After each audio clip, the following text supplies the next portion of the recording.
அஸ்ஸலாமு அலைக்கும் வரஹ்மத்துல்லாஹி வபரகாத்துஹு. இனிய ரமலான் மாதத்தை வரவேற்கும் முகமாக நாம் ஆவலுடன் எதிர்பார்த்து கொண்டிருந்த இந்த சீரா முகாமானது உங்கள் அனைவரையும் வரவேற்பதோடு இந்நிகழ்விற்கு வருகை தந்திருக்கும் உங்கள் அனைவரையும் அன்புடன் வரவேற்கிறேன். புனிதமான இந்த நேரத்தை இறைவனின் திருப்பெயரால் தொடங்குவோம். பிஸ்மில்லாஹிர் ரஹ்மானிர் ரஹீம். நமது வாழ்வின் வழிகாட்டி நபிகள் நாயகம் ஸல்லல்லாஹு அலைஹி வஸல்லம் அவர்களின் வாழ்க்கையை நாம் எந்த அளவுக்கு கற்கிறோமோ அந்த அளவுக்கு நமது ரமலான் அர்த்தமுள்ளதாக அமையும் இன்ஷா அல்லாஹ்.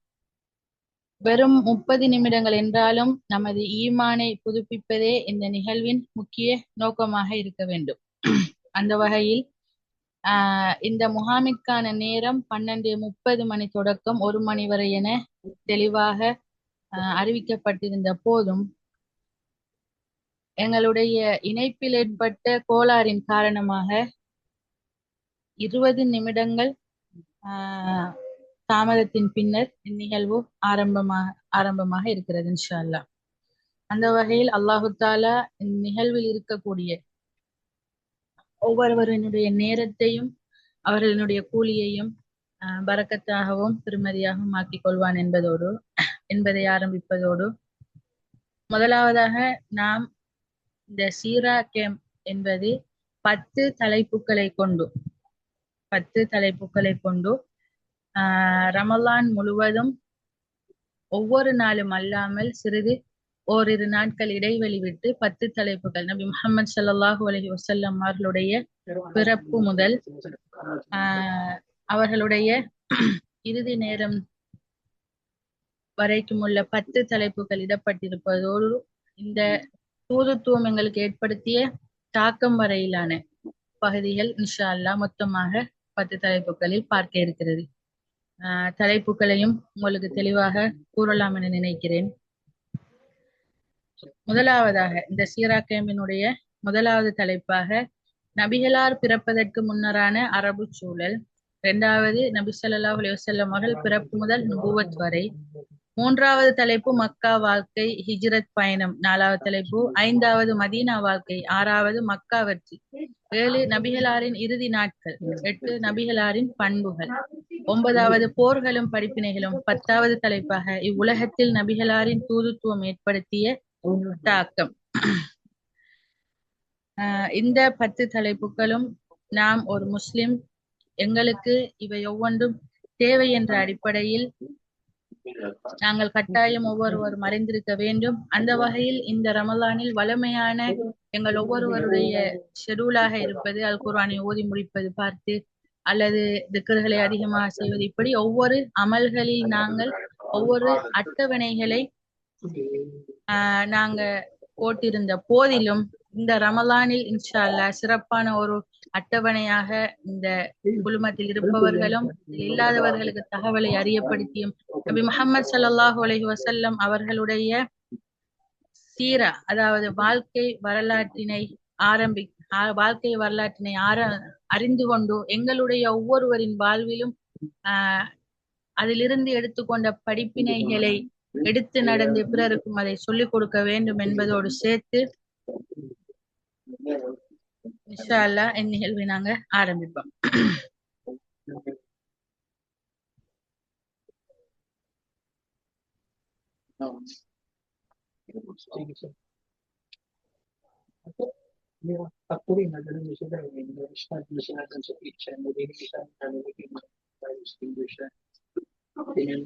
Tinanong ko kasi hindi ko naman talaga ito. Pero may ringisan nila yung nag-send yung campus. Tinawagan doon ang campus.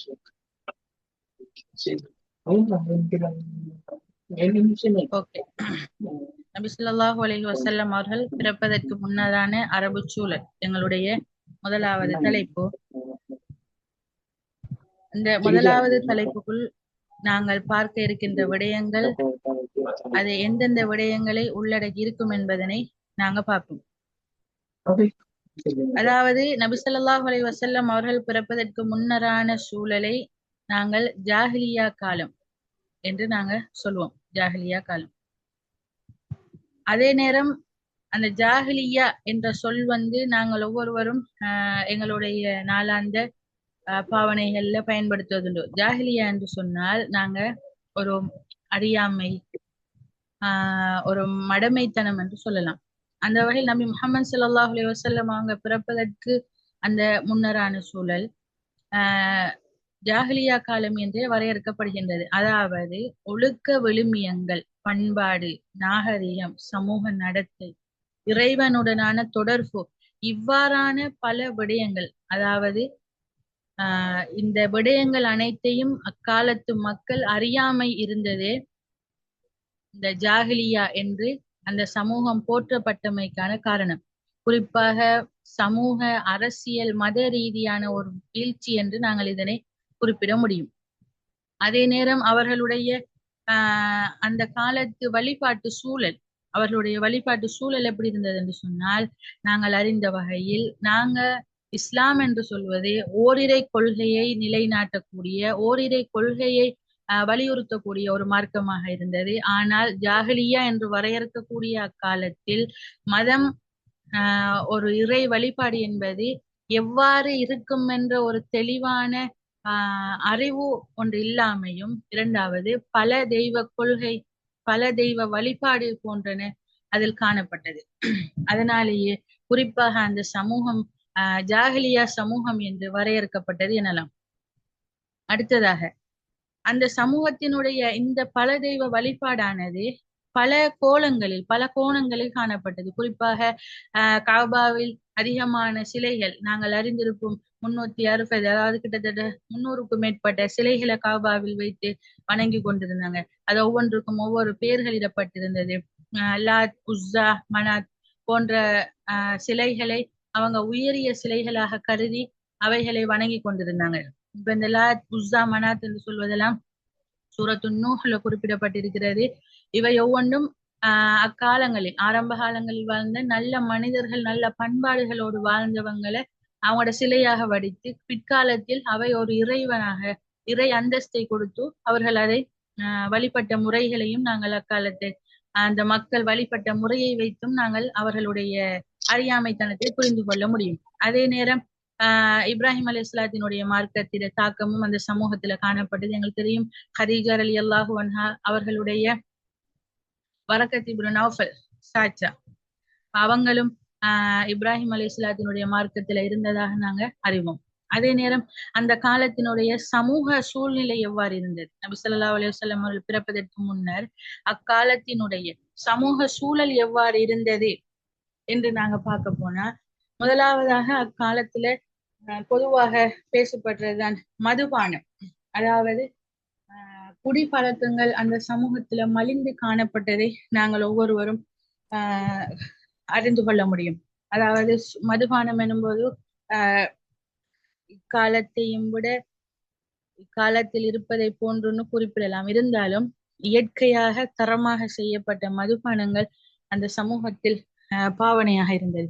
அதே நேரம் சூதாட்டம், விபச்சாரம், வட்டி, இவ்வாறு அந்த சமூகத்தில் ஒரு பண்பாடு, அதாவது ஒரு சமூக நிலை வந்து ஒரு அறியாமைய ஒரு போக்கையே கையாண்டுள்ளதை காண முடியும். இதனாலதான் இந்த சமூகத்துக்கு ஒரு அறியாமை, அதாவது ஜாஹிலியா சமூகம் சொல்லி நபி ஸல்லல்லாஹு அலைஹி வஸல்லம் அவங்களுடைய பிறப்புக்கு உட்பட்ட காலங்களை கூறுறாங்க. இது வந்து அந்த காலத்து சமூகத்தினுடைய நிலையாக காணப்படுகின்றது.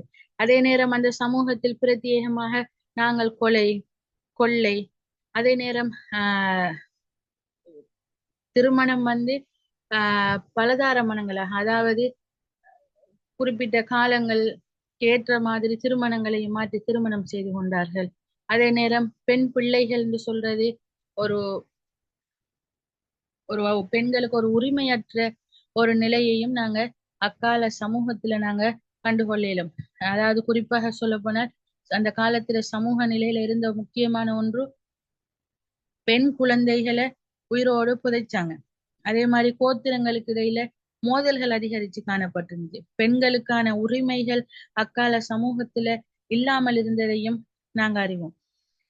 இவ்வாறு அந்த சமூக நிலையானது ஒரு வித்தியாசமான ஒரு சமூகம், ஒரு பிற பிற மனிதர்கள் வாழக்கூடிய அந்த அந்தஸ்துகள், அந்த நிலைகள் என்பன அந்த சமூகத்துல நாங்க கண்டுகொள்ள இயலாத ஒரு நிலையை காண முடியும். அதனாலதான் இந்த சமூகம் ஜாஹிலிய சமூகம் என்றும், நபி ஸல்லல்லாஹு அலைஹி வஸல்லம் அவர்களுடைய பிறப்புக்கு பின்னராக தோன்றிய சமூகத்துக்கு இந்த பேர் வராமல் சிறந்த சமூகம் என்ற ஒரு தலையாய ஒரு நாமத்தை கொண்டதாக இருப்பதற்கு காரணம் பண்பாடு ரீதியான, நடத்தை ரீதியான விடயங்களில் ஆரம்ப காலத்தில் வீழ்ச்சி நிலை ஏற்பட்டதே இதற்கு முக்கியமான காரணம் என நாங்கள் கொள்ள முடியும்.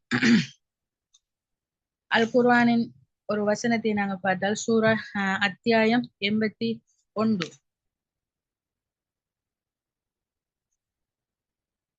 அத்தியாயம் 81ல 8 தொடக்கம் 9 வரையான வசனங்கள் எங்களுக்கு சொல்லுதோ, இதழ் மௌஊதத்து சுஇலத், உயிருடன் புதைக்கப்பட்ட பெண் குழந்தை வினவப்படும் போது அந்த காலத்துல, அதாவது ஜாஹிலியா காலம்னு சொல்லி நாங்க பார்த்துட்டு வரோம். அந்த சமூகத்துல பெண் குழந்தைகள் உயிருடன் புதைக்கப்பட்டாங்க.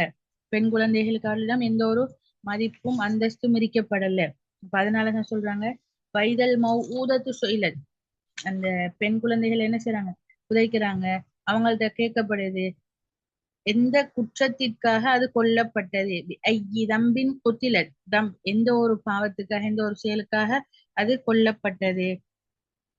அதுக்கு அவங்க சொல்லுவாங்க பட்டோலைகள் விசாரிக்கப்படும் போது, அந்த மறுமை நாள், அதாவது இந்த வசனம் என்னத்தை குறிப்பிடுதுன்னு சொன்னா, குறிப்பாக 81வது வசனத்துல உயிருடன் புதைக்கப்பட்ட பெண் குழந்தை அவங்கள்ட்ட கேக்குறாங்க, நீங்க எந்த குற்றத்திற்காக கொல்லப்பட்டீங்க, எந்த குற்றத்துக்காக உங்களை கொலை செஞ்சாங்கன்னு விசாரிக்கிறாங்க. அந்த அளவுக்கு நாளை மறுமை நாள்ல பெண் குழந்தைகள் புதைக்கப்பட்டாங்க உயிரோட, இது விசாரணைக்கு கொண்டு வரப்படும் சொல்ற ஒரு ஆழமான ஒரு கருத்து அல் குர்ஆன்ல சொல்லப்பட்டிருக்கின்றால், எந்த அளவுக்கு அந்த காலத்துல குழந்தைகள் தொடர்பான அறிவுல வீழ்ச்சி இருந்தது என்று சொல்லி நாங்க இதை வச்சு அறிந்து கொள்ளக்கூடியதாக இருக்குது.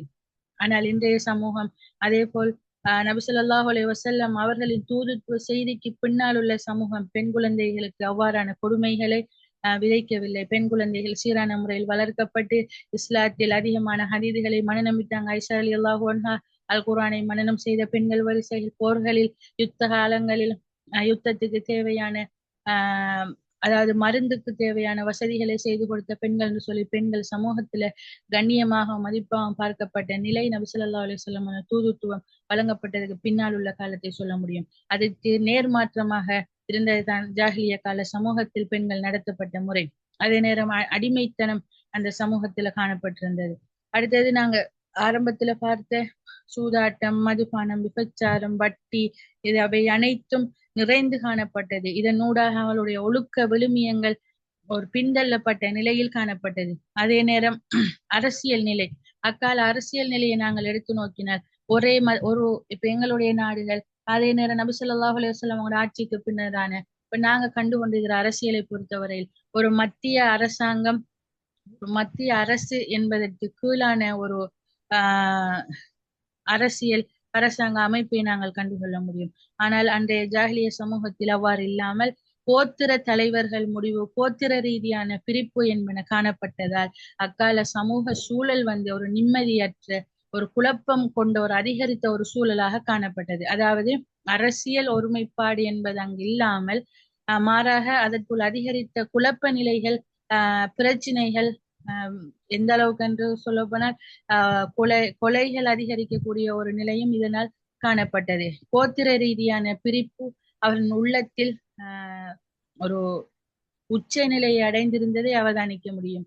அக்கால சமூகத்தில் கோத்திர தலைவர்களின் முடிவே அந்த கோத்திரத்துக்குரிய ஒரு மிக முக்கியமான ஒரு கருத்தாகவும் காணப்பட்டது. அதே நேரம் கோத்திர தலைவர்கள் என்று நியமிக்கப்படக்கூடிய ஒவ்வொருவரும் எந்த அடிப்படையில் நியமிக்கப்படுவார்கள் என்று பார்த்தால், அவர்கள் வில்வித்தை அல்லது குதிரை வீரன், வாள்வெட்டு வீச்சு, இவ்வாறான அந்த ஒரு உடல் பலம், அதே நேரம் சுருக்கமா சொல்ல போனால் அந்த கோத்திரத்தில் காணப்படக்கூடிய பணபலம் பொருந்தியவர்கள் தான் அக்காலத்தில் என்ன செய்யப்பட்டாங்க, தலைவர்களாக நியமிக்கப்பட்டாங்க. ஆனால் அல் குர்ஆனை பொறுத்தவரை, அதாவது நபி ஸல்லல்லாஹு அலைஹி வஸல்லம் அவர்களுக்கு கொடுக்கப்பட்ட இந்த தூதுத்துவத்துக்கு பின்னால ஒரு சமூகம் எவ்வாறான தலைவரை நியமிக்க முடியும் என்று அல் குர்ஆன் மிக தெளிவாக குறிப்பிடும் பொழுதோ, சூரத்துல் பக்ரா. சூரத்துல் பக்ராவினுடைய ஒரு வசனம் அதனை மிக தெளிவாக குறிப்பிடுகின்றது. இவ்வாறு அந்த தூதுத்துவம் ஏற்பட்டதுக்கு பின்னால் ஏற்பட்ட நலவுகள் என்ற வகையில் அந்த தலைமைத்துவத்தினுடைய ஒழுங்கு அந்த சமூகத்தை நேர்வழிப்படுத்தியது என்பதை மிக தெளிவாக புரிந்து கொள்ள முடியுமாக இருக்கும்.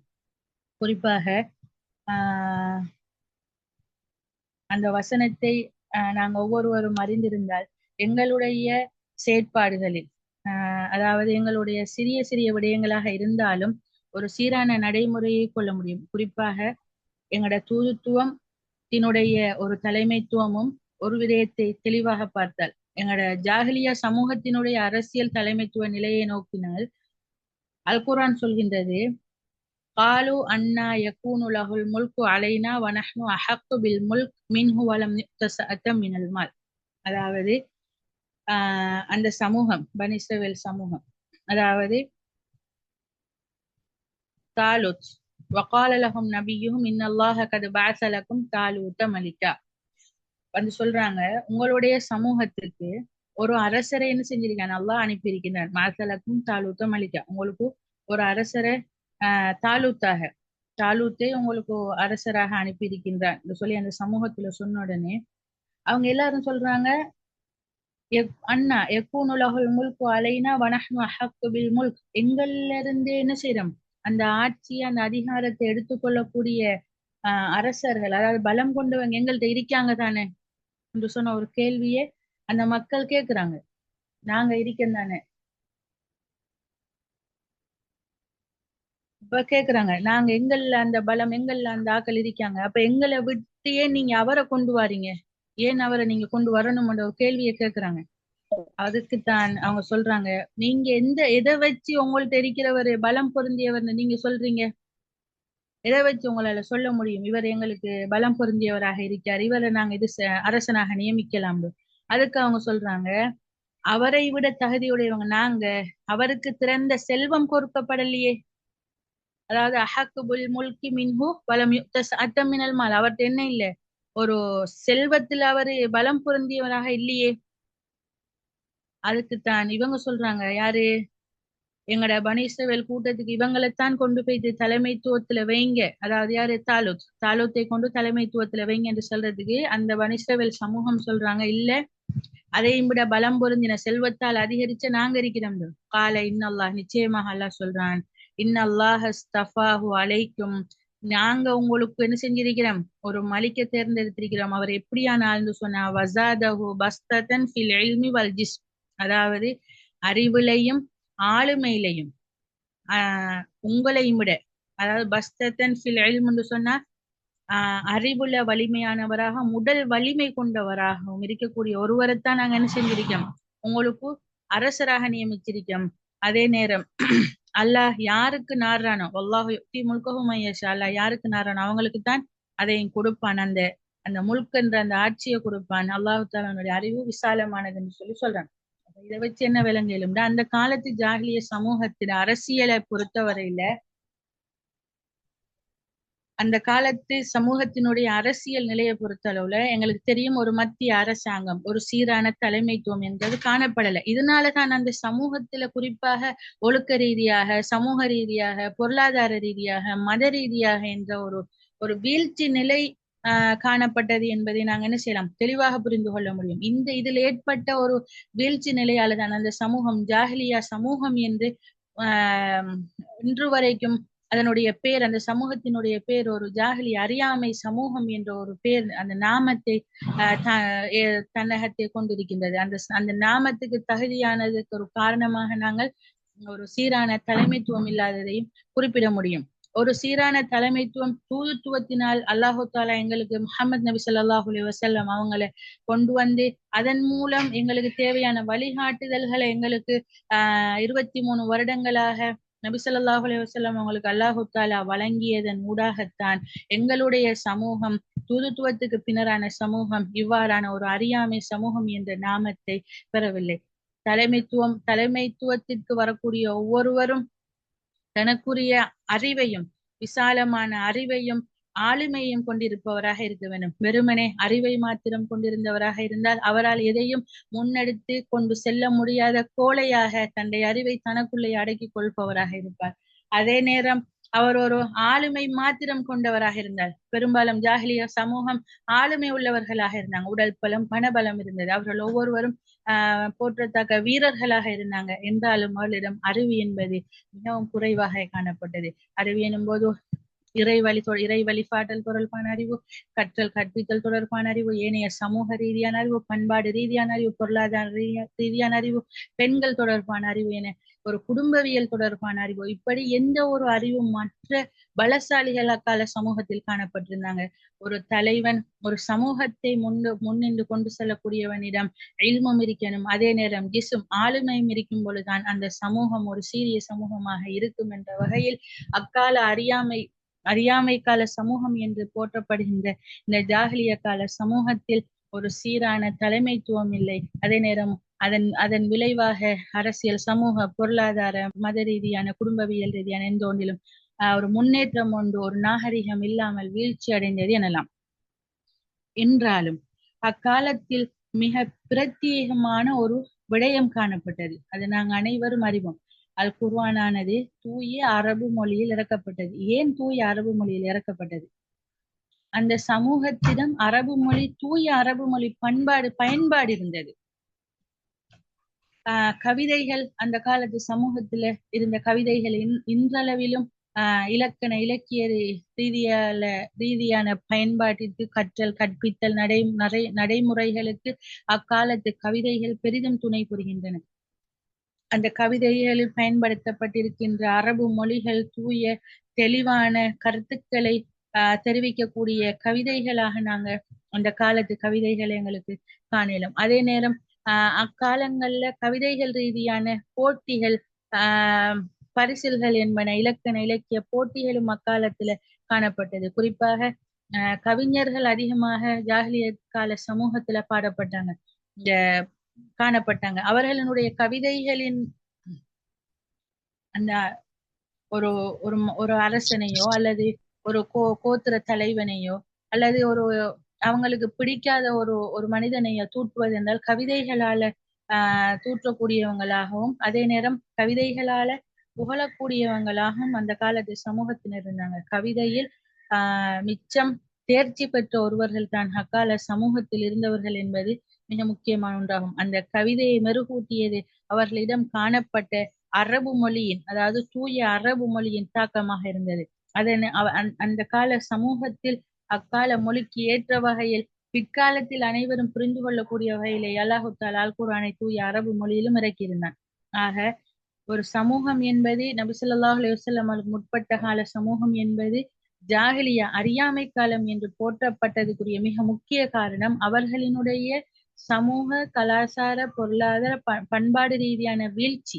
இந்த வீழ்ச்சியினால அதாவது அவர்களுடைய இந்த ஒவ்வொரு விடயங்களிலும் எவ்வாறான நடத்தையை நாம் கொண்டிருக்க வேண்டும், எவ்வாறான நடத்தையை நாங்கள் இதனூடாக வெளிப்படுத்த வேண்டும் என்ற ஒரு சிந்தனை இல்லாமல் ஒவ்வொருவரும் தன்னுடைய கோத்திர தலைவர்கள் தன்னுடைய பிரிப்பு, தான் எண்ணிய எண்ணங்கள், சிந்தனைகளுக்கு உட்பட்ட வகையில் அவன் தன்னுடைய வாழ்க்கைகளை அமைத்து கொண்டதனால் தான் அந்த சமூகம் ஜாஹிலிய கால சமூகம் என்று அறியப்பட்டது. என்றாலும் கல்வி என்பது அனைவரும் பெற்றுக்கொள்ளாவிட்டாலும் அரபு மொழி, அதாவது அரபுகளினுடைய இலக்கண இலக்கிய விடயங்களில் தெளிவு அக்கால சமூகத்தில் காணப்பட்டது எனலாம்.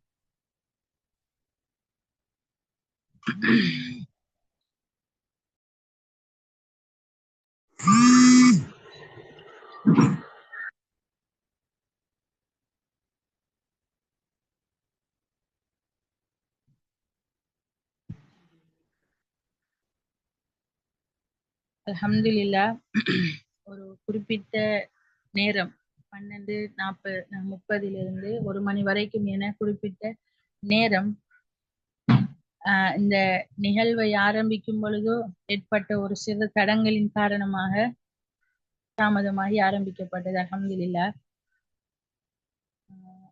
அதே நேரம் இன்ஷா அல்லாஹ் ஏனைய தகவல்கள், அதாவது ஏனைய தலைப்புகள் ஒவ்வொன்றும் சிறப்பான முறையில் சிறப்பான வளவாளர்களை கொண்டு தயார்படுத்தப்பட்டிருக்கின்றது. இன்றைய நாள் ஒரு சிறிய ஒரு தடங்கலின் காரணமாக, அதாவது தொடர்பாடலில் ஏற்பட்ட ஒரு தடங்கலின் காரணமாகவே உங்களுக்கு காட்சிகளாகவும் அதே நேரம் இன்னும் சில ஆர்வமூட்டக்கூடிய வகையில் செய்யப்பட இருந்த இந்த அமர்வானது இந்த தொடர்பாடல் ஏற்பட்ட ஒரு பிரச்சனை, அதாவது நெட்வொர்க்ல ஏற்பட்ட ஒரு குழப்பத்தின் காரணமாக